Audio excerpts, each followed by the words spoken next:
하나님 믿는다 하면서도 기도한다 하면서도 아무 기대도 없이 그냥 살아가는 사람이 있어요. 어리석은 사람이죠. 자, 오늘 우리 읽은 말씀을 가지고 부정적인 인지 태도를 버리고 믿음의 눈으로 바라보자, 그런 주제로 말씀을 전하겠습니다. 자기 인생을 부정적인 인지 태도로 바라보지 말고 믿음의 눈으로 바라보자, 그런 의미입니다. 미국의 유명한 저널리스트이자 또 유명한 뉴스 캐스터였던 데이빗 브링클이라는 사람이 있습니다. 그 사람이 이런 말을 했어요. 유명한 말을 했습니다. 하나님은 가끔 우리 앞에 빵 대신에 벽돌을 던져놓기도 하는데 어떤 사람은 원망해서 그 벽돌을 걷어차다가 발가락이 부러지기도 하고 또 어떤 이는 그 벽돌을 주춧돌로 삼아 집을 짓기 시작한다. 그런 유명한 말을 했습니다. 하나님께서 때로 빵 대신에 벽돌을 갖다 놓는다는 거예요. 이 어떤 사람은, 이 부정적인 인지 태도가 고착화된 사람은 내가 빵을 달라는데 이까진 벽돌, 이게 뭐야, 팍 원망하면서 걷어차다가 발가락이 부러져 버립니다. 믿음의 사람은 어때요? 모든 것을 하나님의 은혜와 섭리로 보는 사람은 이거 집을 지라고 하나님이 셨구나. 그리고 그 벽돌로 집을 짓는다는 거예요. 그러면 집을 다 지면 더 많은 빵과 떡을 얻을 수가 있겠죠. 고난이라는 벽돌은 다루는 사람의 태도에 따라서 행복의 기초가 될 수도 있고 불행의 원인이 될 수도 있습니다. 러시아의 대문호이자 독실한 크리스찬이었던 도스토옙스키라는 사람이 있습니다. 그런데 도스토옙스키는 간질병 환자였어요. 잘 우리가 모르죠. 간질병 환자였는데 평생 동안 간질병으로 고통을 당했습니다. 얼마나 힘들었겠습니까? 평생 동안 간질병 때문에 육체적으로 정신적으로 힘든 삶을 산 사람이 도스토옙스키예요. 그런데 이 도스토옙스키는 간질병으로 힘들었지만은 하나님을 원망하지 않고 이 간질병을 하나님이 허락하신 거룩한 병으로 여겼다래요.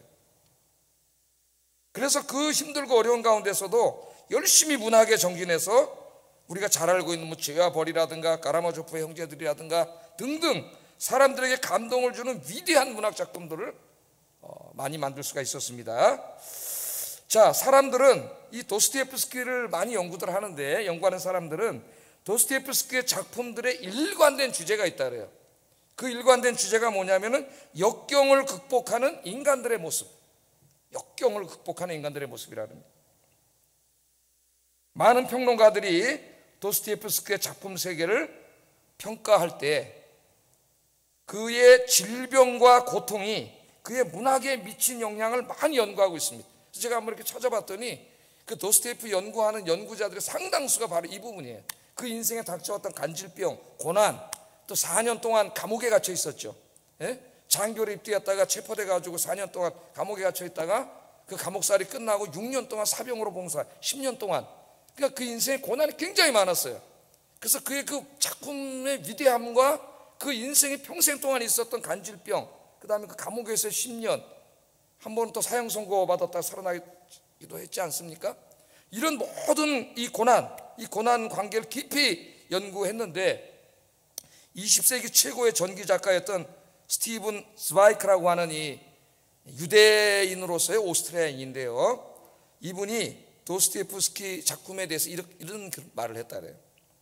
도스토옙스키의 문학적 천재성은 그의 악마적인 운명인 간질병 덕분이다.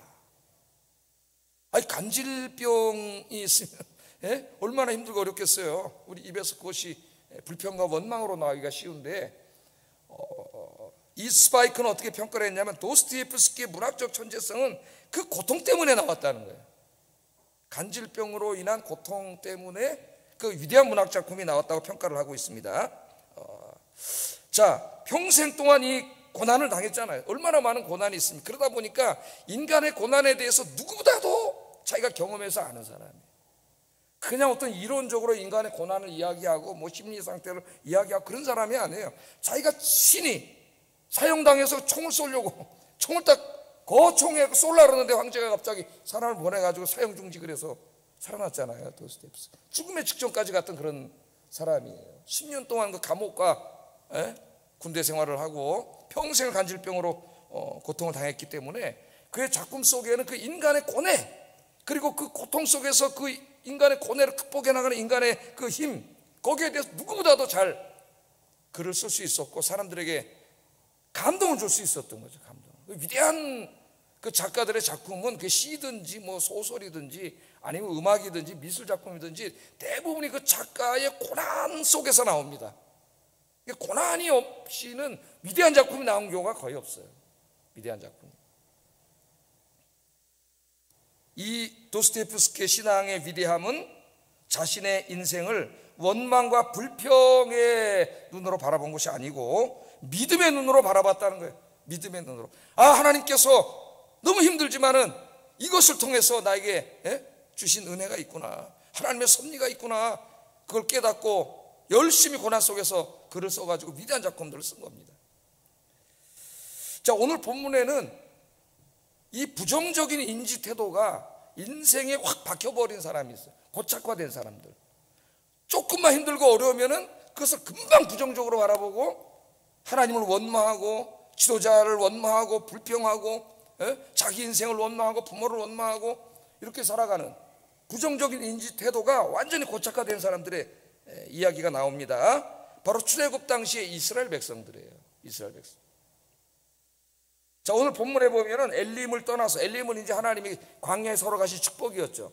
물샘 열둘이 있고 70그루의 나무 그늘이 있고 막 그런 곳인데, 그곳을 떠나서 이제 시내산과 그 사이에 있는 신광야라고 하는 곳에 이르렀을 때 이야기입니다. 1절을 한번 읽어보겠습니다. 시작.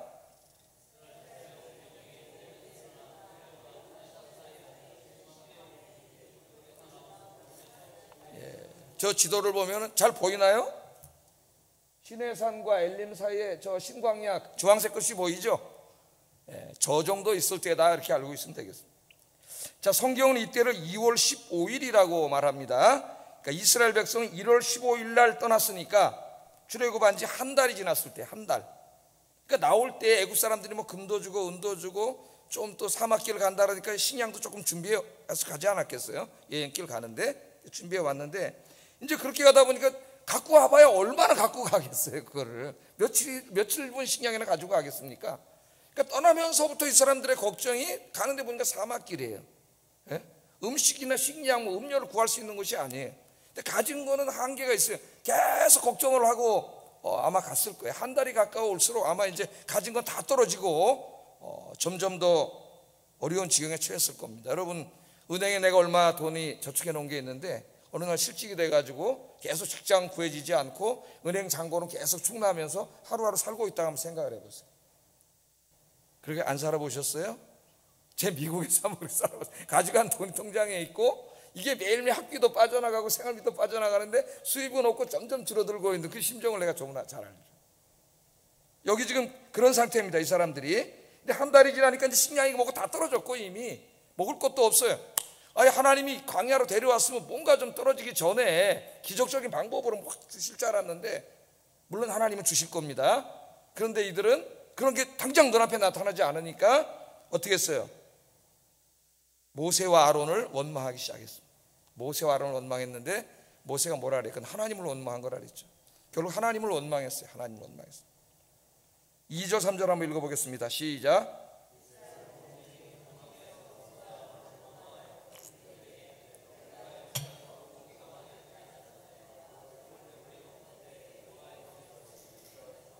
너희가 이 광야로 우리를 인도하여 내며 이 온 회중으로 줄여 죽게 하는도다. 줄여 죽게 하는도다. 자, 출애굽해서 한 달이 지나고 식량이 떨어지고 식량이 이게 보이질 않고 뭔가 하나님 기적이 일어날 것 같은 아무것도 보이지 않아요. 우리가 임계점을 이야기하잖아요. 물을 끓여도 99도까지는 아무 변화가 없습니다. 갑자기 1도가 올라가면서 물이 끓는 거죠. 우리가 기도 응답에 대해서 얘기할 때 임계점 얘기를 많이 해요. 아무게 보이지 않는 거죠. 인간적으로는 이해가 됩니다. 얼마나 힘들고 안타까웠겠어요. 그런데 하나님이 광야로 인도해 오셨을 때는 뭔가 하나님이 책임지시지 않겠습니까? 할렐루야. 식량이 떨어졌을 때는, 광야길에 있을 때 있는데 식량이 떨어졌을 때는 뭐 하나님 굶겨 죽이겠어요?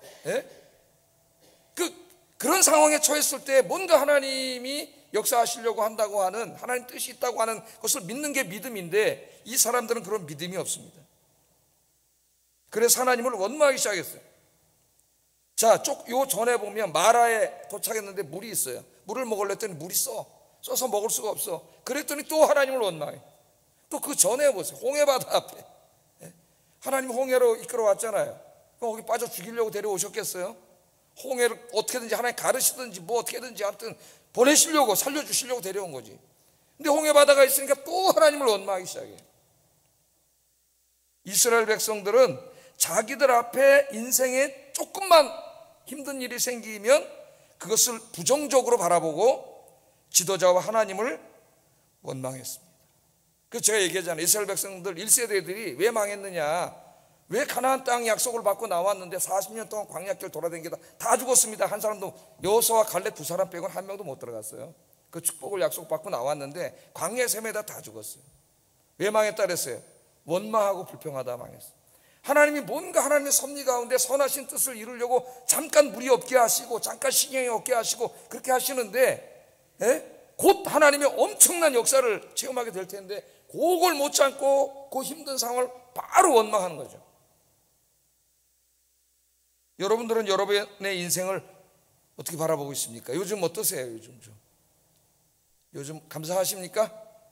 힘드세요? 아니면 만사형통하고 계세요?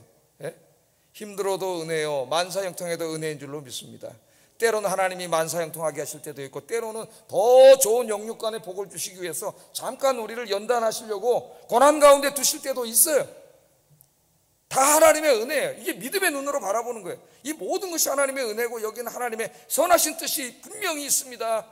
할렐루야. 그게 믿음의 눈으로 바라보는 건데, 이 사람들은 그렇지 못한 거죠. 이 사람들은 부정적인 인지 상태, 이게 심리학적인 용어인데요, 제가 이제 아들러의 심리학에서 가져온 말인데, 부정적인 그 인지 상태가 고착화되어 있는 사람, 그냥 아예 그냥 정해져 있어요. 조금만 힘들고 어렵고 그러면 금방 뭐가 나와요? 원망이 확 나오는. 하나님 원망하고, 나는 왜 이런 데 태어났냐, 왜 우리 부모는 돈도 없냐 이러면서 부모를 원망하고, 사람들을 원망하고, 뭐 계좌를 원망하고, 하나님을 원망하고, 하여튼 조금만 뭐가 생기면 입에서 팍 터져서 원망이 나오는 이 부정적인 인지 상태가 고착화된 불쌍하고 병든 사람들이에요. 병든 사람들. 여러분들은 아무리 힘들어도 여러분 하나님 살아계십니다. 하나님이 힘들게 하실 때는 힘들게 하는 게 목적이 아니에요. 그것을 통해서 뭔가 깨닫게 하시고 더 큰 하나님의 선하신 뜻을 이루게 하기 위해서 잠깐 고난을 허락하시는 거예요. 그게 하나님의 섭리예요. 그래서 우리의 믿음은 하나님의 선하신 섭리를 믿는 게 진짜 믿음이에요. 모든 일이 잘 되고 성공하고 그럴 때면 아이고 감사합니다 그러고, 조금 힘들고 어려워지면 하나님이 있긴 뭐가 있냐, 내 기도 안 해, 내 새벽 기도 나갔는데 왜 이 모양이야, 이게 믿음이 아니잖아요. 그 아들러라고 하는 심리학자가 있습니다. 아들러 책들을 제가 직접 쓴 책들도 몇 권 읽고, 또 아들러 제자가 쓴 책들도 읽었는데, 그 아들러라고 하는 사람은 이제 프로이트하고 빅토르 프랭클하고 세 명이 세계 3대 심리학파를 이루고 있는 심리학의 대가입니다. 전 대가들을 원전으로 읽어요. 원전으로. 근데 아주 쉽고 재미있게 읽을 수 있는 이제 이 아들러 심리학 책을 한 권 소개해 드리겠는데, 이 책은 일본의 이제 이 수제자인 오구라 히로시라고 하는 사람이 아들러 심리학을 쉽게 해석해 놓은 책이에요. 인생에 지지 않을 용기. 인생에 지지 않을 용기 있습니까? 운명을 우린 믿지 않지만 사람들이 말하는 운명의 혹독함에 지지 않고 이길 수 있는 힘이 있습니까? 여러분들은 그게 믿음이에요. 믿음. 니체라고 하는 사람, 네가 강해져라, 네가 이겨야 돼, 네가 강해져 그랬지만 우리 인간은 이길 힘이 없어요. 그래서 니체 자신도 나중에 이기지 못하고 자기가 정신병자가 돼버렸어요. 목사의 아들로서 하나님을 버리고 하나님 죽었다 그러고 자기 힘으로 살겠다고 초인이 되겠다고 했지만은 결국 그 인생의 혹독한, 자기가 말했던 운명 앞에 그걸 감당할 힘이 없어요. 그걸 왜 내가 감당하려고 그래? 은혜가 있는데 기도하면 하나님이 감당해 주시는 줄로 믿습니다. 어리석은 자예요. 어리석은 자. 하나님이 도와주시려는. 자, 이 아들러는 자기 인생의 모든 결과는 결국 자기 자신의 선택의 결과라고 말합니다. 원망하지 마세요. 자기가 그렇게 선택한 거예요. 자기 자신이. 이 아들러는 우리가 불행한 것은 과거나 현재의 환경 때문이 아니라고 말합니다. 많은 사람들이 이렇게 생각하죠. 내 과거, 내 어렸을 때 우리 집안, 내가 만난 사람들, 내 지금 현재 형편, 이게 날 불행하게 만들어. 어떤 놈 재수 좋아서 좋은 집에, 돈 많은 집에 태어나가지고 잘 살고 내 친구는 그렇게 사는데, 저도 한때 잠깐 그런 생각을 잠깐 가져본 적이 있습니다. 잠깐. 이내 하나님 깨닫게 해주셨지만은, 그런 환경 때문이 아니라 과거와 현재의 환경을 바라보는 우리의 부정적인 그 인지 태도가 우리를 불행하게 만든다는 거죠. 이게 중요한 포인트예요. 내 불행한 과거, 엮이는 가정에서 자란 과거와 그것이 계속 고통 속에 있는 현재, 그 자체가 나를 불행하게 만드는 게 아니고, 사람들이 착각한다는 거예요. 그것을 바라보는 나의 인지 태도, 부정적인 인지 태도가 나를 불행하게 만든다는 겁니다. 자, 예를 들면은 똑같은 엮이는 가정에서 자랐더라도 어떤 사람은 자기의 과거를 탓하고 부모를 원망하며 자기가 할 일을 아무것도 하지 않고 불행한 인생을 살아가는 사람이 있습니다. 이런 사람은 행복할 수가 없어요. 그냥 과거와 현재 불행에 갇혀서 그냥 살다 죽는 거예요. 그러나 어떤 사람은 자기의 과거와 이 힘든 현재를 긍정적으로 바라보고 남 탓하거나 원망하지 않고 자기가 할 수 있는 최선을 다하여서 행복한 미래를 만들어가는 발판으로 삼는 사람이 있어요. 그 사람은 행복한 미래를 삼는 거예요. 믿음이 있는 사람이에요. 믿음이 있는 사람. 그러니까 내 과거와 현재의 나의 형편은 요리로 이 사람을 해석해요. 음식을 만드는 걸 이 비유해서 얘기하는데, 여기 배추도 있고 고춧가루도 있고 소금도 있고 여기 후춧가루도 있고 또 양파도 있고 파도 있고 김치 담그려면 또 뭐 있어야 돼? 메르치 액젓도 있고 항생화젓도 있고, 다 내 과거와 현재의 그것들은 그냥 이 날 것들이에요. 똑같아요. 누구에게 날 것들이에요. 중요한 건 뭐냐, 이것들을 내가 어떻게 버무려 가지고 맛있는 김치로 만드느냐, 멋진 인생으로 만드느냐 하는 것은 그 사람 자신이에요. 자기 인생의 책임 자기 자신에게 있는 거예요. 그러므로 행복한 현재와 미래를 위해서는 현재나 과거 자체가 아니고 현재나 과거를 바라보는 자신의 인지 태도입니다. 이걸 원망과 불평의 눈으로 바라보느냐 아니면 믿음과 은혜의 눈으로 바라보느냐, 거기에 따라서 그 사람의 인생은 달라지는 거예요. 어떤 사람은 벽돌을 발로 확 걷어차 원망하면서 이게 뭐야, 아이고 발가락 다 부러져. 어떤 사람은 떡은 아니지만 이걸로 집을 지면 되겠구나, 감사하면서 집을 짓는 거죠. 이 인지 태도는 자기가 선택하는 거예요. 자기가. 과거는 내가 선택하고 바꿀 수 없어요. 나 인지 태도는 내가 선택하는 것이고, 과거는 바꿀 수 없지만 나의 미래는 얼마든지 내가 바꿀 수 있습니다. 그걸 아셔야 돼요. 근데 내가 바꾸는 게 아니죠. 이 사람은 이제 자기가 인간이 바꾼다고 얘기하지만 하나님이 바꿔주시는 거죠. 하나님 의지하고 살 때. 과거는 바꿀 수 없어요. 그걸 어떻게 바꿔? 요새 영화 보면은 타임머신 타고 돌아가가지고 막 현재 죽었는데 거기서 막 살려가지고 현재 살게 하고 막 이상한 영화 드라마들이 막 시간을 왔다 갔다 하는 드라마들이 나오는데, 그렇게 할 수 없어요. 과거는 바꿀 수 없어요. 과거는 그냥 있는 거예요. 그러나 그 과거와 현재를 내가 어떻게 바라보고 어떻게 대하느냐 하는 것에 따라서 내 미래는 내가 만들어갈 수 있습니다. 우리 젊은이 여러분이 특별히 이 사실을 명심해야 돼요. 미래는 나에게 달려있다. 내가 나의 현재와 과거를 어떻게 바라보는가에 따라 달려있다. 달라진다. 과거를 탓하고 나의 현재 상황을 탓하지 말고 그 가운데 하나님의 은혜와 섭리를 믿음의 눈으로 바라보고 기도하면서 열심히 미래를 개척해 나가면 하나님 앞에 놀라운 인생이 될 줄로 믿습니다. 빌 클린턴이라고 하는 미국 대통령이었죠. 미국 대통령에 막 당선됐을 때 뉴욕타임즈에 두 친구라는 제목의 이야기가 실렸습니다. 두 사람의 친구. 영국의 옥스퍼드 대학에서 아주 친한 두 친구가 있었습니다. 두 사람은 모두 미국인 유학생이었고 머리가 매우 좋은 학생들이었으니까 그러니까 옥스퍼드에 갔겠죠. 한 사람은 훗날 미국의 대통령이 되는 클린턴이고 다른 한 사람은 그의 친구였던 프랭크 알렌이라는 사람이었습니다. 두 사람은 장래가 촉망되는 학생들이었지만 한 사람은 대통령이 되었고 한 사람은 자살로 인생을 마감했습니다. 그걸 지적해서 실은 거예요, 기사를. 이 뉴욕타임즈 기자의 핵심은 무엇이 두 사람의 운명을 이렇게 극명하게 갈라놓았는가 하는 겁니다. 무엇이? 두 친구의 차이점은 단순한 데서부터 시작되었다는 것을 알게 됐어요. 클린턴은 항상 긍정적이고 감사하는 삶을 살았고, 알렌은 늘 부정적이고 불평하는 삶을 살았다는 겁니다. 클린턴의 친구 알렌은 클린턴보다 두뇌와 경제력이 훨씬 좋았다 그래요. 가정배경도 좋았고, 그런데도 늘 부정적이고 불평, 불만, 원망투성이었다 그럽니다. 자기 인생을, 모든 것을 항상 비관적으로 바라봤다 그래요. 그러나 클린턴은 가난한 집에서 두 이복 동생을 돌보면서 의붓 아버지 밑에서 자랐지만 형편이 안 좋았어요. 그러나 언제나 긍정적이었고 주어진 환경에 대해 하나님께 감사했다는 겁니다. 무엇이 두 사람의 인생을 판이하게 만들어 갈라놓았는가? 자신의 인생을 바라보는 인지태도라는 거예요. 인지태도.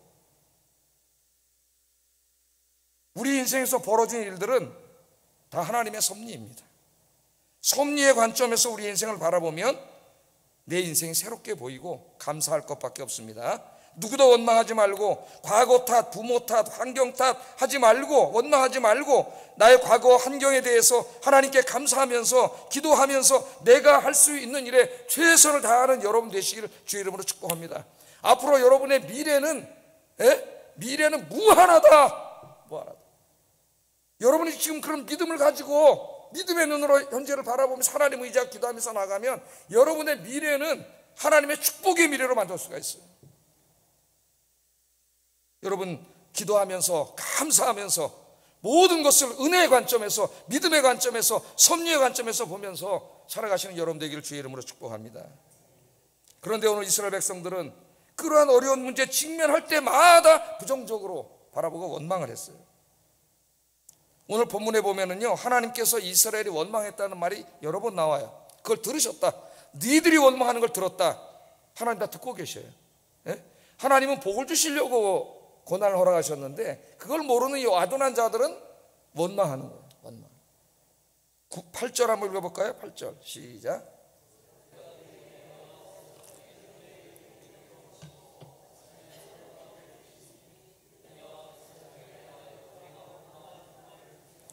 뭐라 그래요? 자기를 향하여 너희가 원망하는 그 말을 들으셨습니다. 또 9절도 한번 읽어보겠습니다. 시작. 여호와께서 가까이 나오라. 여호와께서 너희의 원망함을 들으셨느니라. 하나님이 원망함을 들었다는 말을 계속하고 있어요. 원망은 우리를 향하신 하나님의 선하신 뜻을 부정하는 매우 사악한 불신앙입니다. 불신앙.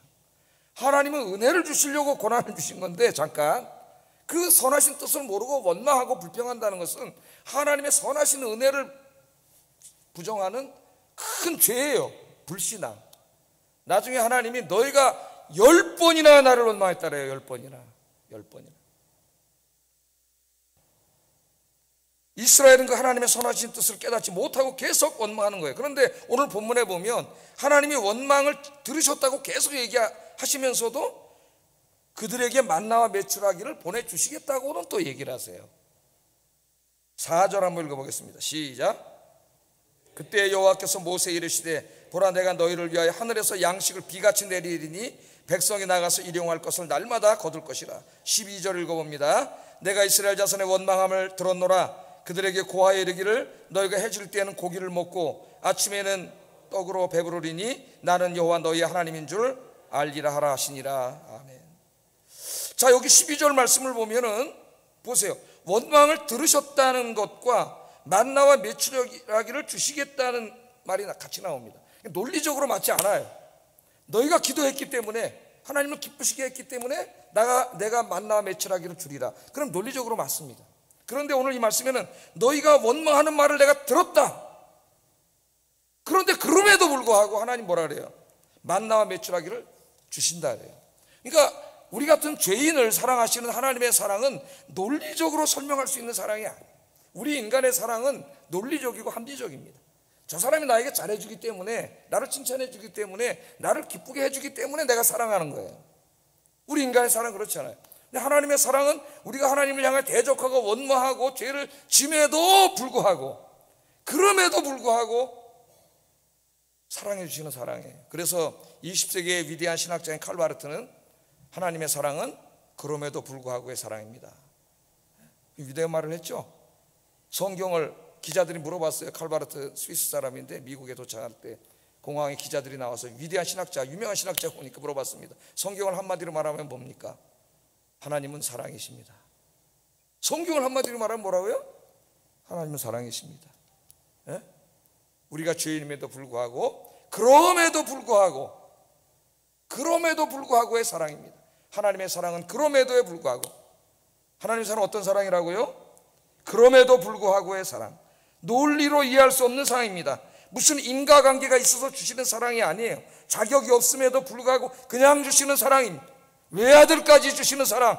나 같은 죄인을 구원하시기 위해서, 우리가 죄인이면, 우리가 아직 죄인 되었을 때, 바울이 그렇게 말하죠. 우리가 무슨 의인이었기 때문이 아니에요. 우리가 죄인 되었을 때, 죄만 짓고 있을 때 하나님 우리를 사랑하셔서 외아들을 주셨다. 그것이 인간을 향한 하나님의 위대한 사랑이고, 그 위대한 사랑 때문에 우리가 죄사함 받고 구원받는 하나님의 자녀가 될 수 있었습니다. 하나님이 나에 대하여 오래 참아주시지 않았다면 나는 벌써 죄로 인해서 하나님의 심판을 받고 죽었을 거예요. 그러나 하나님께서 내가 날마다 죄 가운데 살고 있음에도 불구하고 오래 참아주셨기 때문에 내가 이렇게 살고 있는 겁니다. 내가 구원받은 것 전적인 하나님의 은혜입니다. 내가 죄인임에도 불구하고 날마다 하나님을 대적하여 살았음에도 불구하고 하나님께서 내 인생에 찾아오셔서 복을 주신 것 전적인 하나님의 은혜인 줄로 믿습니다. 나의 모든 죄를 사하시고 구원해 주시고 영원한 생명을 주신 것 하나님의 은혜입니다. 지금 내가 다 이해하지 못한다 할지라도 이 고난과 역경을 주신 것도 더 큰 복을 주기 위한 하나님의 은혜인 줄로 믿습니다. 나를 지으신 이도 하나님, 나를 부르신 이도 하나님, 나를 지금 이 시간까지 인도해 주신 분도 하나님, 이 모든 내 인생의 일들, 과거와 현재를 허락하신 분도 하나님인 줄로 믿습니다. 모든 게 하나님의 은혜입니다. 힘듭니까? 고통 가운데 있습니까? 하나님께서 나에게 영적으로 육적으로 더 큰 복을 주시려고 잠깐 동안 그 고난을 허락하신 줄로 믿습니다.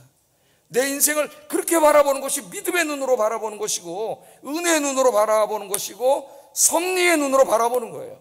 내 인생을 그렇게 바라보는 인지태도, 긍정적인 믿음의 인지태도가 이제 여러분에게 고착화되는 여러분 되길 주의 이름으로 축복합니다. 그러면 하나님의 놀라운 은혜를 체험하게 될 거예요. 만나가 쏟아지고 메추라기가 쏟아지고 할렐루야, 그런 축복의 인생이 되시기를 주의 이름으로 축복합니다. 우리 찬송 하나 부를 텐데 오늘 말씀을 생각하면서 모든 게 하나님의 은혜입니다. 그런 찬송을 우리가 부르려고 합니다.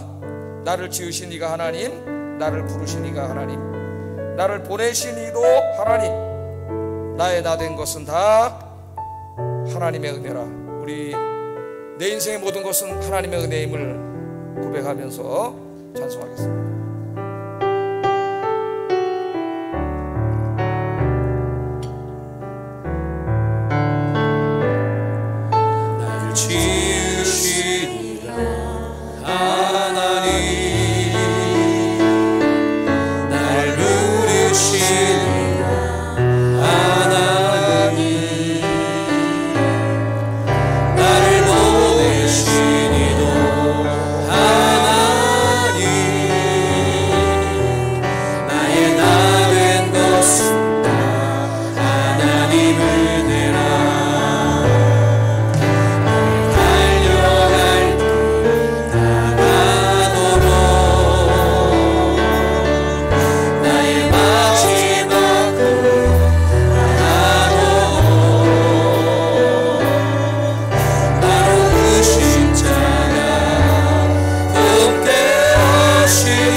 하나님의 은혜입니다. 지금 당장은 힘들고 어려운 고난이 내 앞에 있고 내가 너무 고통스러운 가운데 있다 할지라도 그것을 통해 하나님께서 어떤 선한 역사를 이루실지 모릅니다. 모든 게 하나님의 은혜임을 깨닫고 살게 하소서. 과거와 현재를 바라보는 나의 부정적인 인지 태도를 이제 믿음의 인지 태도로 바꾸고 기도하면서 내가 할 수 있는 최선을 다하게 하소서. 나를 향하여 오래 참아주시는 하나님, 내가 부족함에도 불구하고 모든 것을 공급해 주시는 하나님의 은혜를 깨닫고 감사하게 하소서. 기도하게 하소서. 내 인생을 믿음의 눈으로 바라보게 하소서. 기도하겠습니다. 사랑하는